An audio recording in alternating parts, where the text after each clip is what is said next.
Saya Alvina dari Transgender Equalities.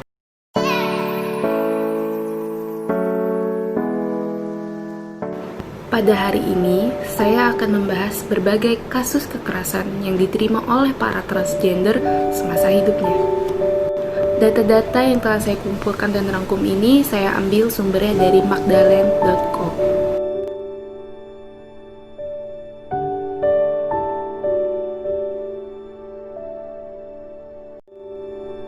Menurut catatan Transgender Europe, selama satu periode dari 1 Januari 2008 sampai dengan 30 September 2018, tercatat ada 2.982 kasus pembunuhan terhadap transgender di seluruh dunia. Negara Brazil tercatat sebagai negara dengan tingkat pembunuhan transgender tertinggi dengan total kasus 1.238 pembunuhan. Sementara di wilayah Asia, India tercatat sebagai penyumbang statistik tertinggi dengan 71 kasus pembunuhan. Kemudian di Thailand ada 20 kasus pembunuhan terhadap transgender, dan di Indonesia ada 9 kasus pembunuhan terhadap transgender. Pada tahun 2018 di Indonesia, ada 2 orang transpuan digebuki dan ditelanjangi oleh 60 orang di Jati Asih, Bekasi.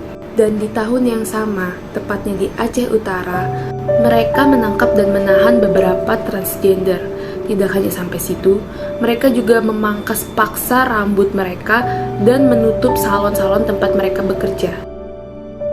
Tahun 2019 menjadi tahun yang paling mematikan bagi para kaum transpuan di Indonesia selama 5 tahun terakhir. Jawa Barat menjadi provinsi yang paling berbahaya bagi transpuan dengan tercatat 5 kasus kekerasan, 3 pembunuhan, dan 2 percobaan pembunuhan. Menurut Magdalena Sitorus, Komisioner Komisi Nasional Anti Kekerasan Terhadap Perempuan atau Komnas Perempuan, pembunuhan terhadap transgender sebenarnya sudah dimulai dari wilayah domestik, yaitu pembunuhan karakter.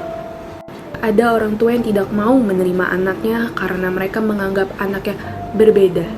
Menurut Magdalena, kasus seperti inilah yang harus segera dibenahi. Seorang peneliti bernama Papang Hidayat mengatakan, tercatat 24 kasus pembunuhan di Indonesia itu sudah merupakan angka yang sangat tinggi. Nah, bagaimana teman-teman? Sangat mengerikan, bukan?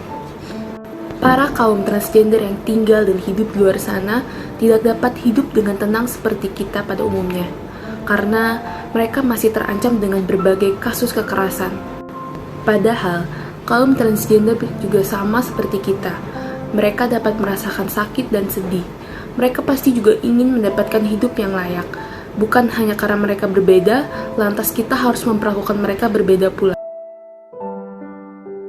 Selama mereka tidak melakukan sesuatu yang merugikan ataupun menyakiti kita ataupun tindak kejahatan terhadap makhluk lain, menurut saya tidak ada salahnya untuk kita tetap bertoleransi dan membiarkan mereka hidup dengan nyaman.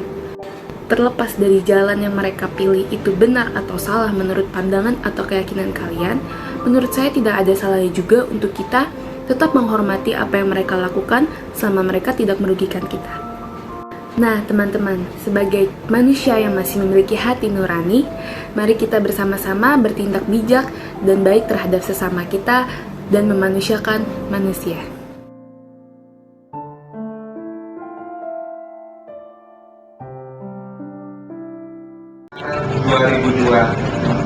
Tiga orang waria pekerja seks terbunuh di Tanjung Duren, Jakarta Barat.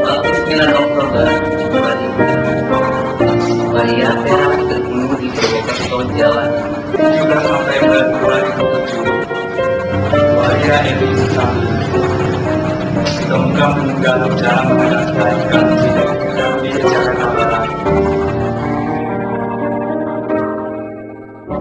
1 Maret 2008, pemukulan waria Gina di Yogyakarta. 27 Agustus 2012, Meme, waria Makassar 27 tahun, digusur oleh sekelompok anak muda yang mengendarai sepeda motor. 10 Maret 2010, Waria Sakinah Harahap terbunuh di Taman Lawang, Jakarta. 17 Juni 2013, Ayu Basalama ditemukan tewas terbunuh di salonnya, Kota Mobagu, Sulawesi Utara.